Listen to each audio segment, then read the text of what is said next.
وقت تیزی سے بدل رہا ہے۔ ایک زمانے میں صرف مرد کام کرتے تھے اور خواتین گھر گرہستی سنبھالتی تھیں، لیکن اب سائنس اور ٹیکنالوجی نے نئی صنعتوں کو جنم دے کر خواتین کو بھی معاشرے کی معیشت میں حصہ دار بنانے کو ناگزیر بنا دیا ہے۔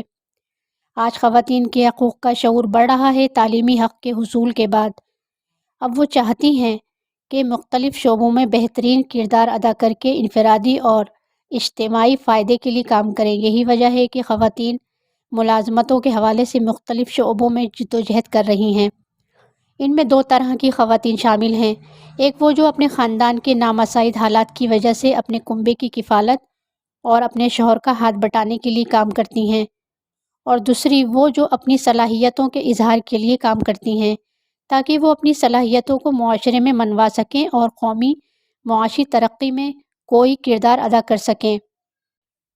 لیکن اس حقیقت کو نہیں جھٹلایا جا سکتا، عورت ہمیشہ مرد کی غلام نہیں تو محتاج ضرور رہی ہے۔ دونوں جنسوں نے بھی برابری پر دنیا میں حصہ نہیں لیا۔ آج بھی عورت نہایت مجبور ہے، تاہم اس کی حیثیت اب تبدیل ہونے لگی ہے۔ تقریباً کسی بھی جگہ پر اس کی قانونی حیثیت مرد جیسی نہیں، اور عموماً اس کا بہت نقصان ہوتا ہے۔ اگر عورت کے حقوق قانون میں تسلیم شدہ ہوں، تب بھی طویل عرصے سے قائم رواج معاشرتی طریقوں میں ان حقوق کا اظہار نہیں ہونے دیتے۔ معاشی میدان میں مرد اور عورتوں کو ایک لحاظ سے دو علیحدہ علیحدہ طبقے قرار دیا جا سکتا ہے۔ تمام حالات مساوی ہونے کے باوجود مرد ملازمتیں زیادہ تنخواہ حاصل کر سکتے ہیں اور انہیں عورتوں کے مقابلے میں کامیابی کے زیادہ مواقع ملتے بھی ہیں۔ صنعت اور سیاست میں بڑے بڑے عہدے بھی مردوں کو حاصل ہیں۔ اس سب کے علاوہ انہیں ایک روایتی وقار بھی ملتا ہے، کیونکہ بچوں کو تعلیمی نصاب میں پڑھائی جانے والی تاریخ مردوں نے ہی بنائی ہے۔ موجودہ دور میں عورتیں دنیا کے معاملات میں حصہ لینا شروع کر رہی ہیں، لیکن یہ دنیا ابھی تک مردوں کی ہے۔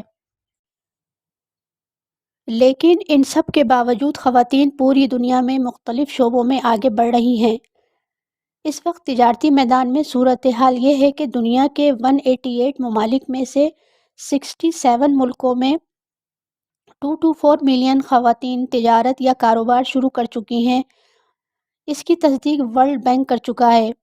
خواتین کا پوری دنیا کی کاروباری و تجارتی زندگی میں بحیثیت مالک، کاروبار اور تاجر کے نہایت اہم حصہ اور کردار اس وقت تک موجود ہے۔ اعداد و شمار یہ بتاتے ہیں کہ ایسی کمپنیاں جن کے بورڈ آف ڈائریکٹرز میں خواتین ہیں، ان کے مقابلے میں زیادہ بہتر کارکردگی دکھا رہی ہیں، اور یہ بھی مثالیں موجود ہیں وہ کمپنیاں جن کے بورڈ آف ڈائریکٹرز میں خواتین ہوتی ہیں، وہ بڑے اقتصادی حالات اور چیلنجز میں زیادہ بہتر توازن پیدا کرتی ہیں۔ کتاب کی بقیہ اقساط تسلسل کے ساتھ آئندہ ویڈیو میں پیش کی جائیں گی۔ اس وقت تک کے لیے اجازت دیجیے۔ آپ سب کا بہت شکریہ۔